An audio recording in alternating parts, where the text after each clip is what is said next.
All right, let's get started. My name is Vasily Tarasov. I'm from IBM Research, and I'll be talking about the storage architecture that we designed and implemented in order to train large language models in IBM Cloud. I read somewhere that the time from 2 to 3 p.m. is the worst time to present because the audience has the lowest attention, right? So I want to start with a small attention getter. I'll go to a Granite model, that's IBM's large language model, and I'll ask a couple of questions here. So first of all, is it true that 2 to 3 p.m. is the lowest attention for audience? All right, and let's see what it says. Actually, it's a misconception. Here you go, the first, the failure during my presentation right away. But I got corrected, that's nice. So another question I'm gonna ask is, what should I present at Storage Developer Conference? Believe it or not, I asked it before submitting the proposal. Let's take a look. Okay, it tells me what to consider when doing that. Does it give me any topics? Oh, it has something related to AI here in the very last bullet point. Great. So I think at least the AI thinks that the topic that I'm going to be presenting is relevant to SDC. I'm very glad. All right, obviously, this demo is hardly impressive in September of 2025. But hopefully something that will make you a little bit more excited is that the storage architecture that we'll be presenting today was used to train this exact large language model, to develop it, and for our data scientists to do a lot of experiments before it's out. Okay, so the agenda for the talk is the following. First, I'll talk briefly about what is Vela. That's our cloud-native cluster for large model training. I'll go briefly over the data access in model training or in training workloads in general. Then I'll talk about naive options in the public cloud for storage, for model training, and then what we have deployed, an elastic file system cache over object storage. Then I'll talk about a few challenges that we addressed later through self-service caching volumes and data prefetch and integration with the scheduler. Finally, I'll talk about the current work in progress on as-a-service solution. So several years ago, we realized that our data scientists in IBM Research need infrastructure, more serious infrastructure to experiment and train AI models. And specifically, as these models became really large, with many billions of parameters, you really need a lot of GPUs and dedicated infrastructure for training. We obviously could go old-fashioned way, build an HPC solution somewhere on-prem, use, for example, the reference architecture from NVIDIA, use InfiniBand, use one of the traditional HPC schedulers. And to be frank, we did that as well. But simultaneously, we also wanted to have an experiment, a research. Can we do that in public cloud? Would that be sufficient to actually, the resources that are available in the public cloud, the capabilities, is that sufficient for training the models? And so on that journey, we collaborated with the IBM Cloud Infrastructure team to install GPU-rich servers in the cloud. So 8 GPUs per server. We initially had A100, now we have H100s and H200s as well. We decided not to go bare metal, but instead use KVM-based virtual machines that are already part of the that's already used in IBM Cloud. And so what's important here is that those VMs are managed as regular VMs in IBM Cloud. They're part of the control plane. There's nothing special about it. The only special thing is that those host machines, they're GPU servers. We're using standard Ethernet that's available in the public cloud. We are not using InfiniBand. The only thing that we tweaked is that, or changed, is that for GPU to GPU communication, we use Rocky, but not from the GPU to storage, as you will see. Another thing we wanted to experiment with is that, hey, can we actually use Kubernetes and OpenShift specifically in our case to manage the resources and the workloads instead of the traditional HPC job schedulers? And so currently we are using Q with ML Batch. Q is an open source project. and that works pretty well. So as you can see, as you could see from the demo, right, that was a success, right? We were able to train our models, and I'm going to talk about the storage for this cluster. So in order to have a context for the storage, let's talk briefly about what's the data access in an AI training workflows. You can split the training workflow roughly in 3 stages: data acquisition, data preparation, and then model training. During the data acquisition, we collect data from public sources, from private sources, from our internal sources, and essentially do some kind of very, very basic cleaning and write that raw data into shared storage. Then during the data preparation on a separate set of clusters, on a separate set of resources, we read that data and do deep cleaning, right? We remove duplicates, we remove profanities, we remove low-quality data, etc. And then that clean data is then written to the shared storage back again. And finally, already on the training cluster, on that GPU cluster that I talked about on the previous slide, we actually run the training, and during the training, we do load the data, and we also do the checkpoints of the model. And so if you notice, the shared storage here is kind of in the center of the picture, right? All of the data exchange between different stages happens through the shared storage. So what's the workload a little bit deeper, and also what are the options storage-wise for that kind of workload in a public cloud, right? So we have multiple users that run many concurrent jobs. Some of those jobs are short, a few days. Some of those are literally run for months, right, if it's a really large model. And so you should not think about this cluster as just used for one job or something like that. Many users concurrently use it. The original designers of Vela, when they made the decision to try to use public cloud for the cluster, they thought, oh, maybe we can just use cloud object storage or NFS offered as a service in the public cloud. Well, NFS frequently, specifically offered in IBM Cloud, didn't work because the maximum throughput you get per volume is just 1 gigabyte per second, and you will see from the dataset sizes, it's just a no-go. Cloud object storage, on the other hand, is scalable, right? So theoretically, it might have sufficed. So if you consider using cloud object storage, the typical mapping between the data in the buckets would be the following.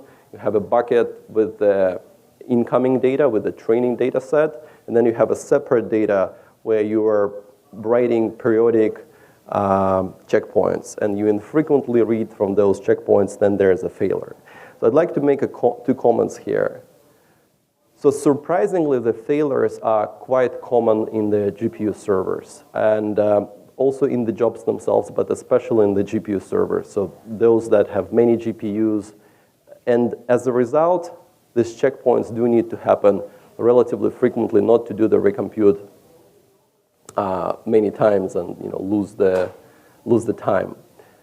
Another thing is that data scientists also like to actually save those checkpoints to examine the evolution of the model, how the weights are changing, and kind of go back and see where something went wrong. So the checkpoints are important from these 2 perspectives. I think in the previous speaker mentioned about how the sizes got larger and larger as the model grew.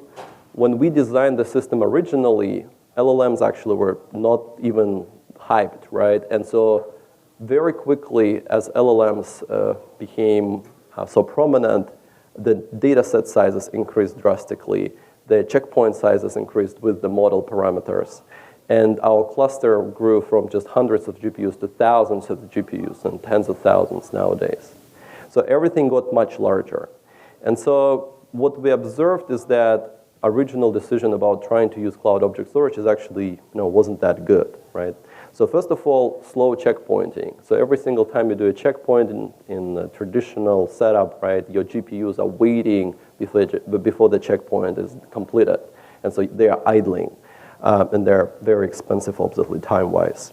I put in the right bottom corner of this slide an illustration from Microsoft research paper about how long in their setup the time could be spent on checkpoint versus compute. So the gray area is the checkpoint, while the black area is the compute. So in the bad setup, so to say, right, you can spend most of the time checkpointing rather than doing useful work.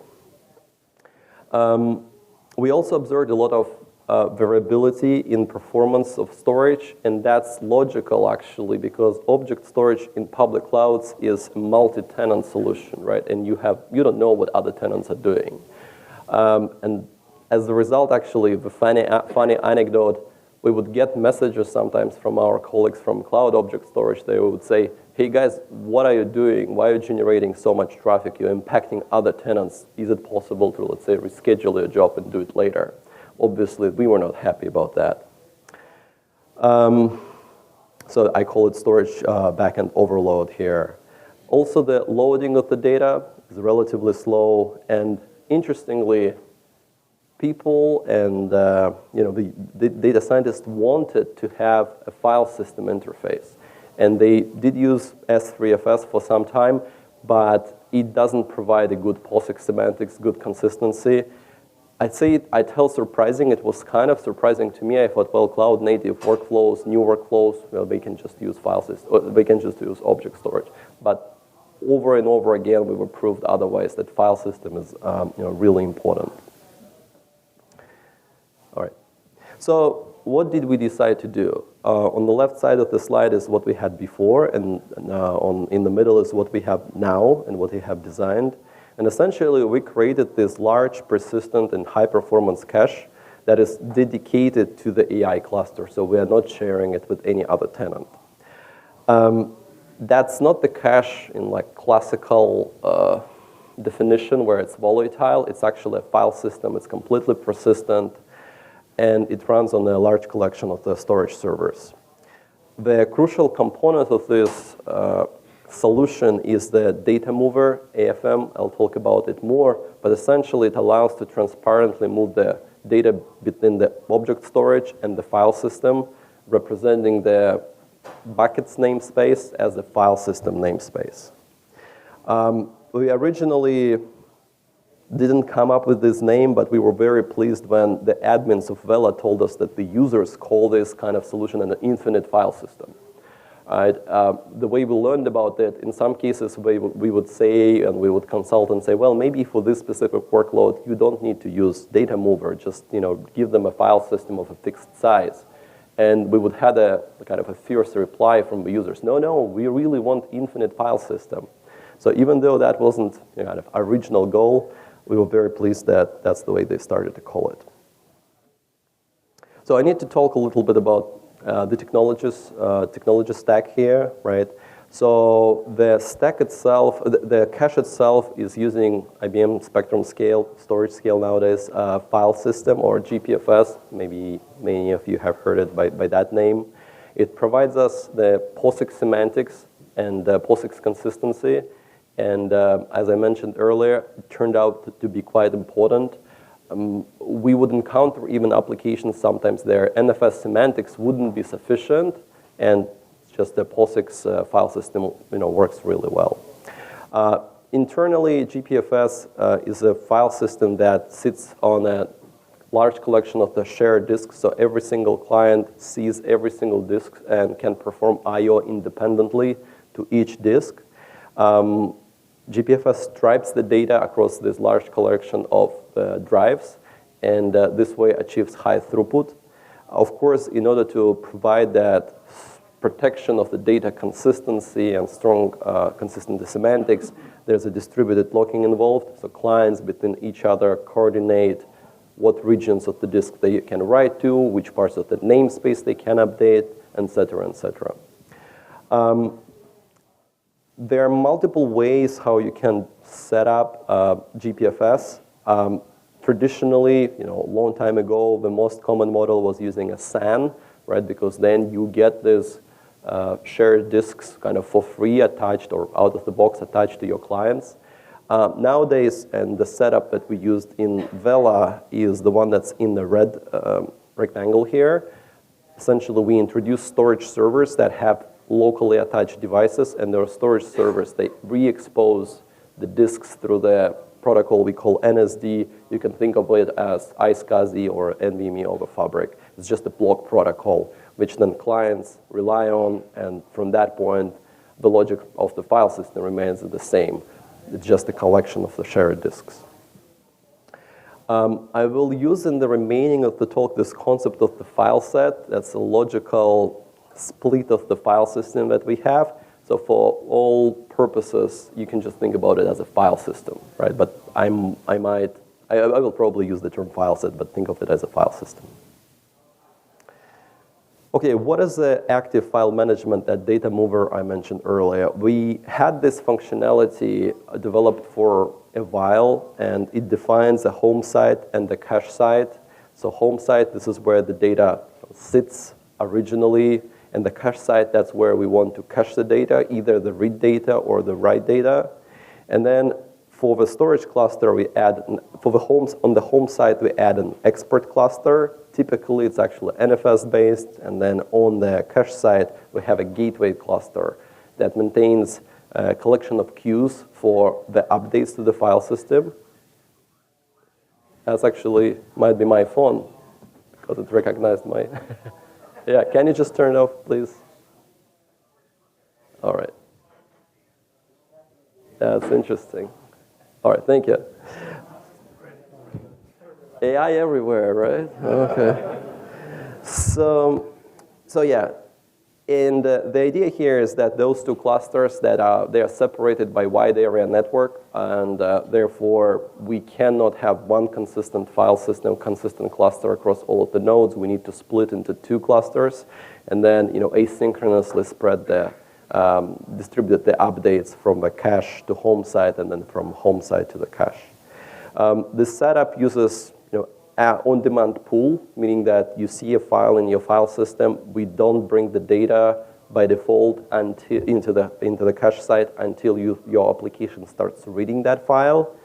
But for the writes, as soon as the data gets dirty, after some time, we start pushing it back to the home site. AFM supports multiple different modes, multiple writers, meaning multiple cache sites from a single home, single writer, multiple readers, local updates only, etc. So it's a versatile tool. What did we do in the context of Vela? We essentially replaced the home site with the object storage, right? So now we don't have an additional scale cluster, GPFS cluster. Instead, we just have a bucket in any object storage that is S3 compatible. And then in our cache cluster, we can bring the object in as files and represent them as files, and we can push the files out of the file systems as objects to the object storage. The cool aspect to recognize here, many storage solutions do tiering to the cloud, but here we don't split the files into multiple objects. So we have one-to-one mapping between the files and object. And why is this important? Because now you can access the same data by different applications, either through object interface or through file system interface. And as I kind of showed originally in the training pipeline, that exchange of the data between the data preparation and data cleaning and data training requires multiple interfaces, because some of the stages, they rely heavily on the object storage protocol. So there are two ways how this could be deployed in IBM Cloud. One is to use the thing called IBM Cloud Tile. It's kind of a form. You fill in certain fields, you press the button, and hopefully the infrastructure is deployed for you in your account, and you can start using the cluster. The alternative method is to use Ansible and Terraform scripts that are open source and provided by IBM, and we had to use those because we needed to do certain customization in the overall setup. And that's in general, kind of our approach. If we need to customize something, we don't go for GUI here. All right, so the interesting question was, how do we decide on the configuration of the storage nodes within the storage cluster in order to provide required capacity and the throughput? So the first question to answer is, are we going to use local attached storage or the network attached storage? And in this design, we decided to go with the networked attached block storage, right? So it's not locally attached. There are a few reasons to that. The two main ones are in clouds, typically locally attached scratch block devices, they are lost if, let's say, the VM is rebooted because the provider wants to boot it on a different host. Or let's say they're doing an update of their hypervisor. And so there are times, and they're not rare, your local storage is lost. And that's very clearly said in all of the specifications. And so we don't want to handle the situation when some of our data on one of the drives is lost. Second, it's just much more ubiquitous. It's much easier to get lots of elastic block storage volumes than try to get storage-rich instances in the cloud. All right, what is the disadvantage of using the network block storage? Is that now we split the whole available bandwidth of the VSI and the host it runs on. We need to share it between the application level and the bandwidth that we spend on communicating to the block volumes.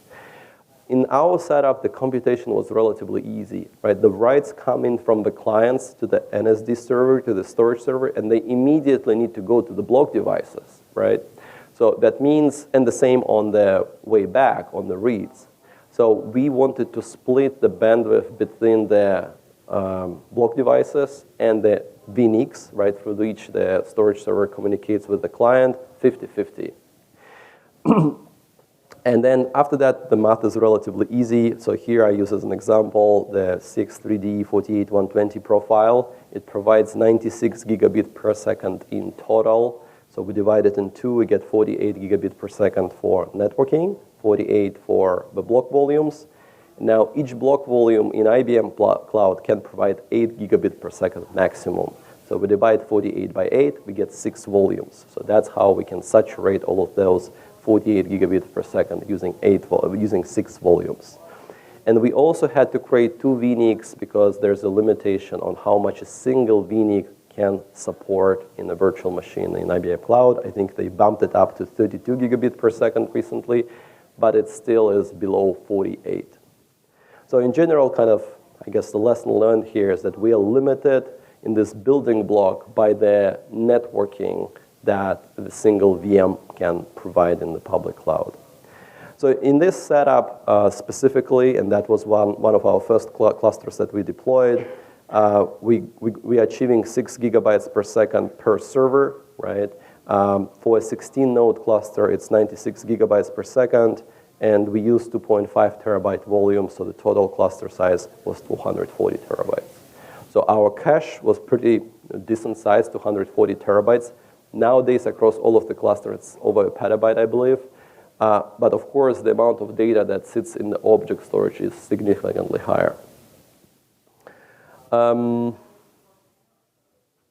So 2 more points I'll add here. On the storage cluster, we also run those AFM gateways that I mentioned on the previous node, right, to move the data to the object storage. And we run scale REST API servers in order to provide the control operations for the client side. I'll talk about that in a second. Actually, a few more things.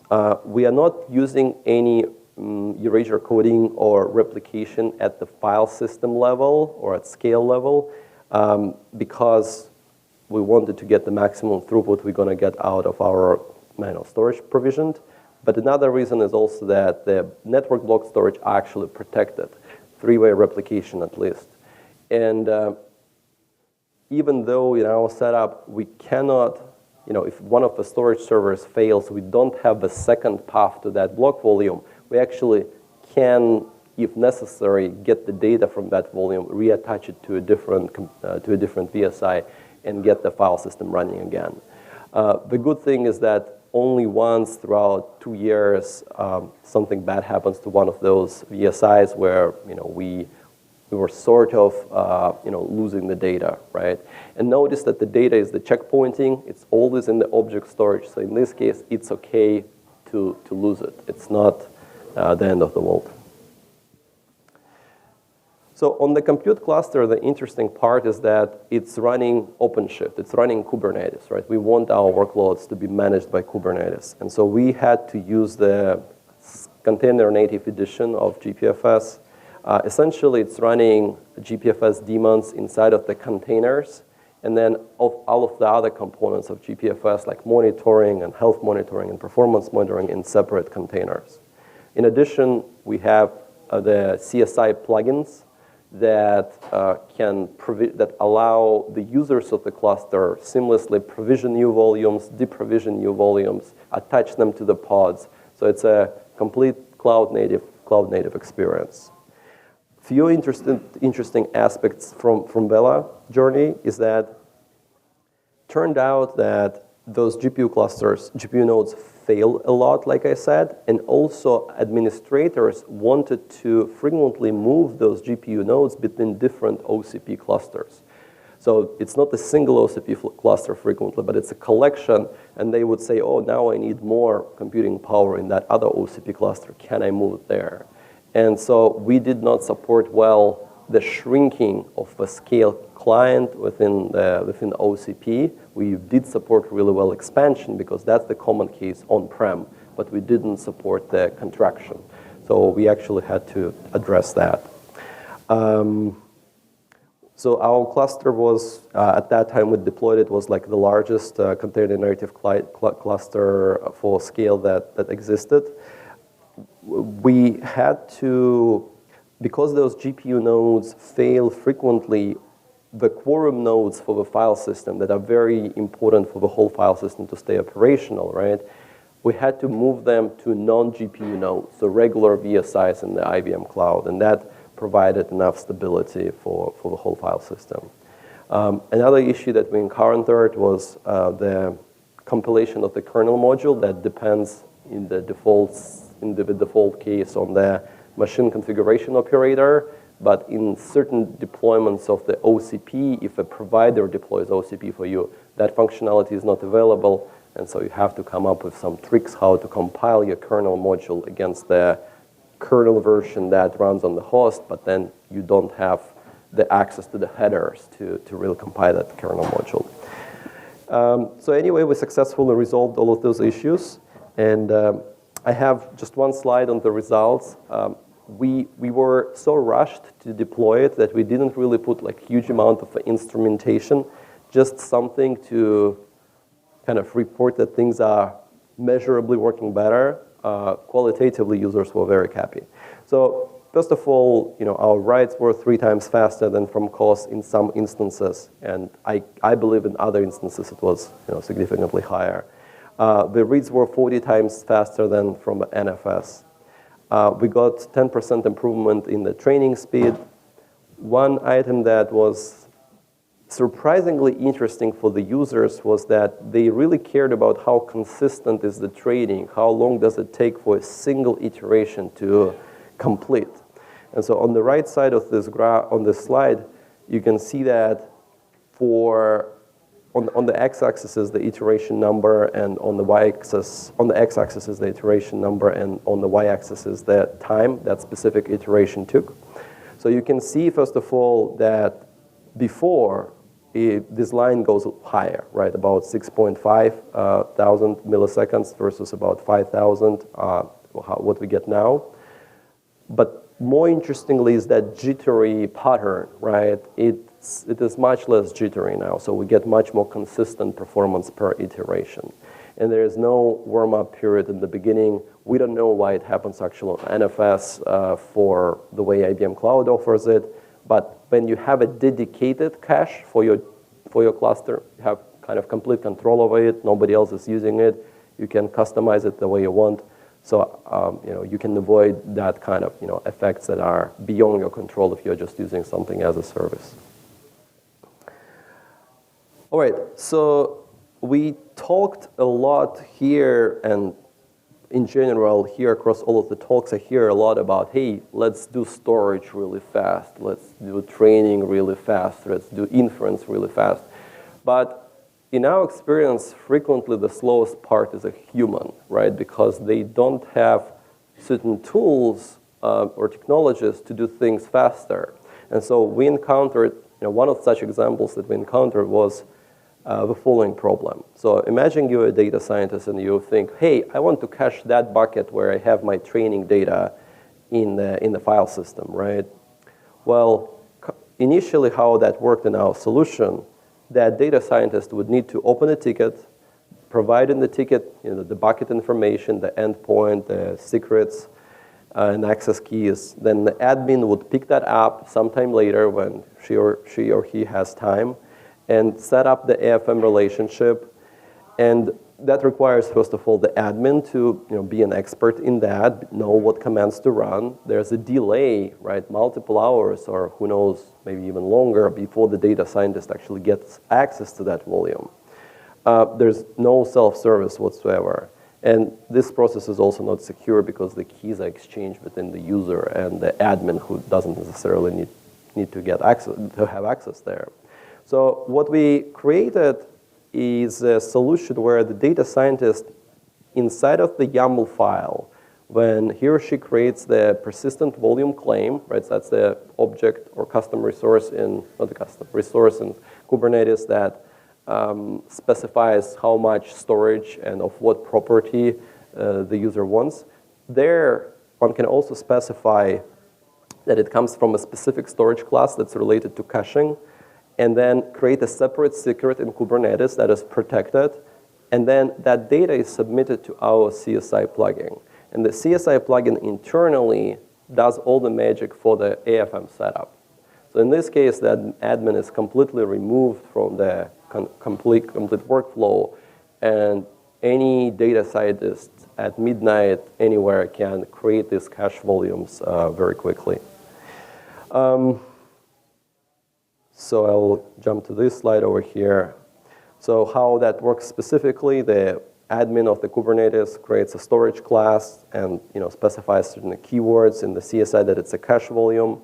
Then after that, the admin doesn't need to do anything. The data scientists create that PVC and the secret, and our automation in the CSI driver creates the file set, creates the FM relationship, and creates the PV itself. Later, or almost immediately, actually, a data scientist can create applications, so pods, and just specify the PVCs as usually for using to access that data.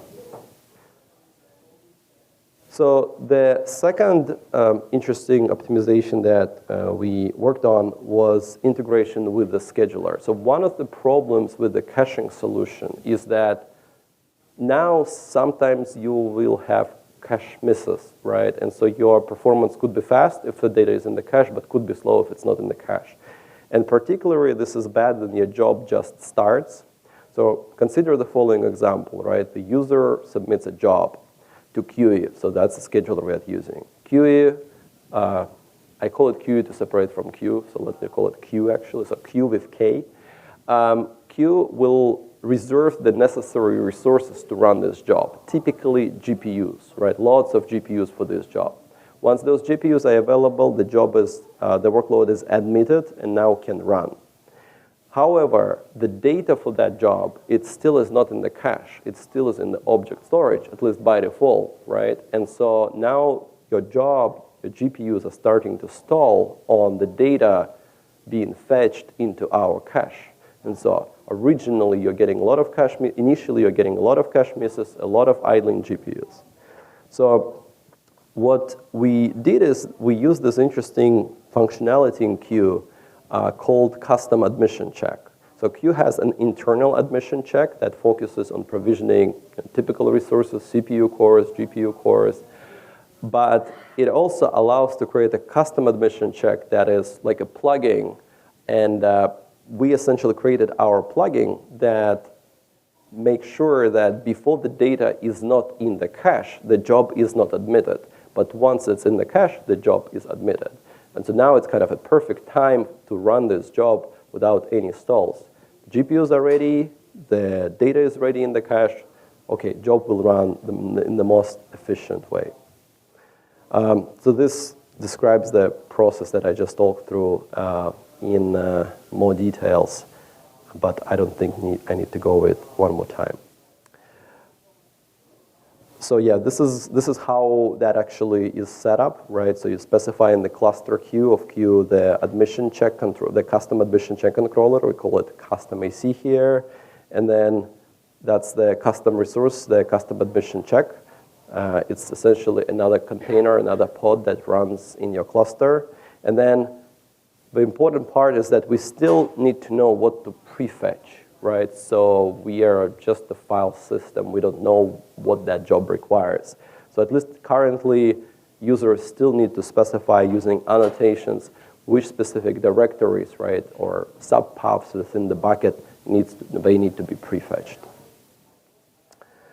All right, last slide. This is something that we are working on nowadays. So the biggest issue that we currently have is that any distributed file system is a difficult one to administrate the day zero operation, the day one operations, the day two operations.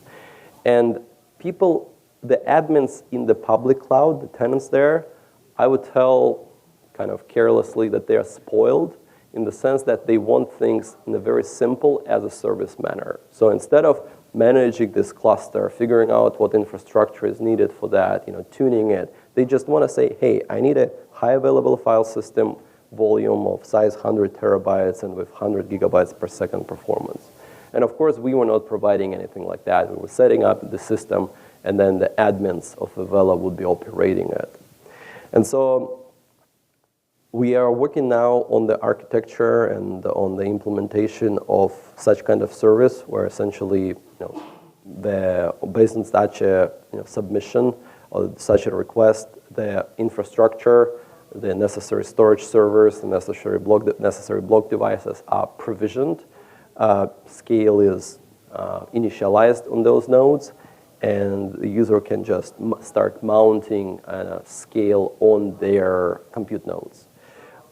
We had to do a certain kind of limitations or certain interesting decisions on this setup. So first, that's using an NFS. So I kind of said POSIX is very important, and I still believe that. But running scale clients on the compute nodes is not easy because it requires a kernel module. It still creates a new cluster, a client-side cluster. And again, that requires expertise. However, if we expose our file system, our distributed file system through NFS, we suddenly remove all of that complexity from the client side. We just tell, hey, here's the mount point. Mount that file system using any NFS client that's in your operating system, and things will work. So that's one difference compared to the original Vela design. The service will remain zonal because of cross-zonal traffic is something that we don't want to cause right now in the cloud. We are working on the integration with billing and catalog, and so it will kind of be a complete as-a-service cloud-native experience. Another change that we're considering, so given that we're using network block devices, we actually, if those block devices start to support multi-attachment, we don't need storage servers, and we can significantly reduce the cost by just attaching those storage devices directly to the client, to the clients. And so we kind of have two paths. We are trying to convince the cloud team to support multi-attachment, and I know that other public clouds actually already support that. The alternative is to work on the functionality where we reattach the block devices from a failed storage servers to the new storage servers that we deploy on the fly. Last slide, and I'll leave it on the screen if you guys have questions. So we published a paper, ASPLOS 25 this year, where we describe in details the architecture of Vela. There's also a piece on storage there. So if you're interested to run inference in kind of public cloud on, I would say, commodity hardware, right? That's an interesting paper to read. Thank you. That's everything. And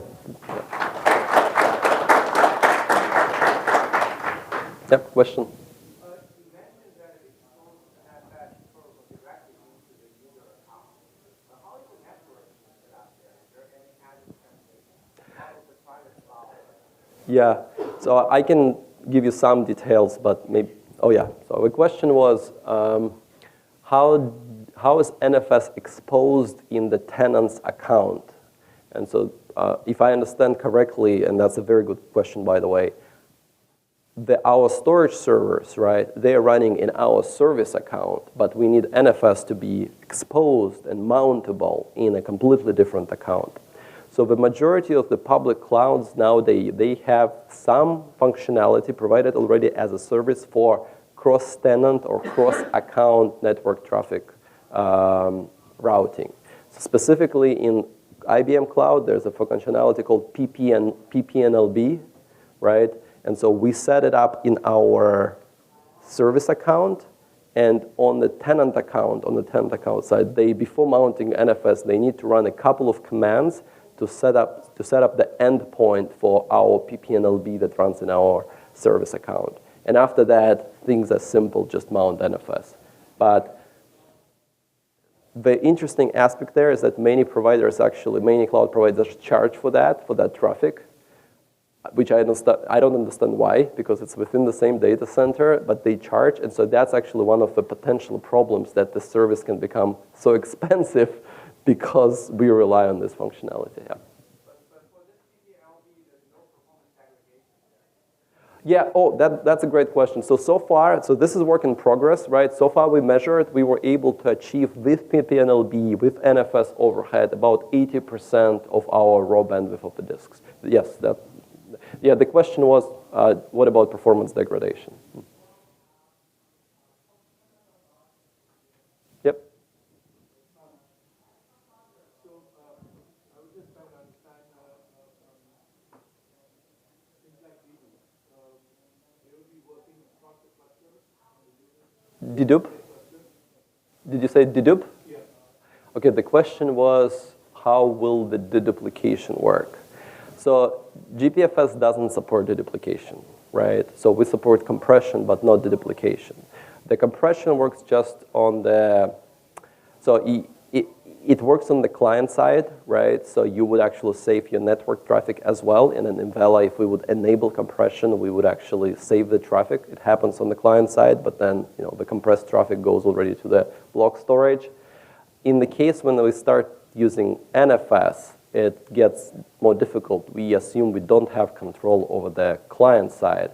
And so, the traffic will just go as is. But we still can enable compression on the storage side, and so at least save the capacity. And I suspect the same applies to deduplication, at least if you're doing it within your storage solution. Yep. Do you see user moving to the object storage as they get better? Do I see users? Mm-hmm. Yeah, moving the data to the object storage. Yeah. So the question is, do we see users moving data to object storage? I would say that our current assumption is always that originally the data is in object storage. And I think most of the users, most of the workflows, we see the data initially is in object storage when it's acquired, when it's produced. And then we need to span these high-performance caches on demand and suck the data into that caches. But object storage is always there. It's kind of the home for data, permanent home for data all the time, pretty much. Right? So in our at least experiments here, we never saw the situation where users don't want it in the object storage. We actually want it in the object storage. It's also very cost efficient, right? Instead of maintaining these high performance tiers where we, keeping the virtual machines running, block storage is quite expensive. We shut it down. We can shut it down at any time. We can shrinking. We can make it larger, smaller. But then, when your workloads are not running, the data is just in the object storage. Yeah. For the training part, frameworks, they have all these integration with based on checkpoint something, Mm-hmm.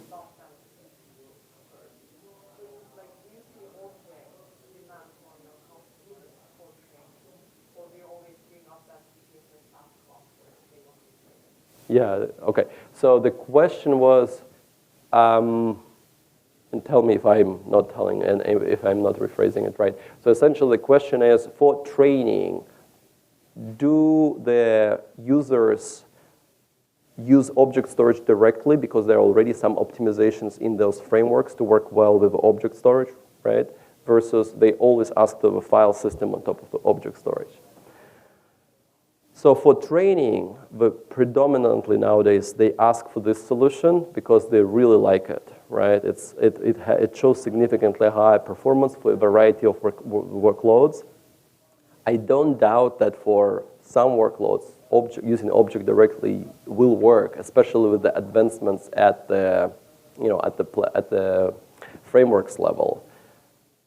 It's almost like, so GPFS stands for General Purpose File System. So if you have something that works well for everything, like they just stick to that because it's kind of like a little bit risk avert.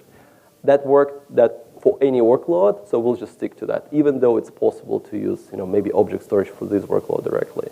Of course, sometimes there will be a pushback in terms of the cost, and then they need to consider other options. But usually, at least for us, we just always want this. And we were busy constantly expanding our storage cluster, expanding the number of storage clusters because there is a demand. Yep, one more question.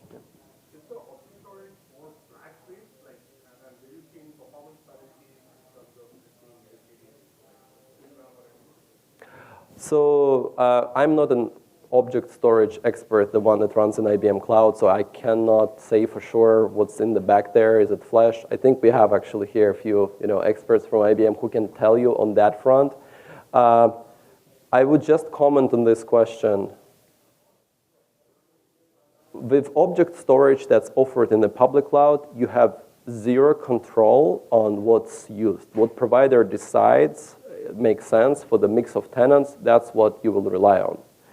With this solution, you have control or more control because essentially you can pick which devices to use. Is it, for network block devices, you can control the IOPS, you can control the bandwidth. So you have a lot of customizations that are possible to set it up specifically for your workload. While with object storage, there will be some choices, but they're predefined by the provider. But is there a recommendation that you guys have for this product? Like, do you recommend some kind of a service from the object storage? I see. Okay, thank you. So the question was, do we recommend specific, let's say, class of performance to use, like Glacier or something like that? We don't. So I believe it's just a standard class that's used. I cannot really comment on that. Many of object storages nowadays contain the smart tier, right? So maybe that will work well because you have hot and cold data, but we didn't study that aspect. It's a good question. Yeah. All right. Thank you.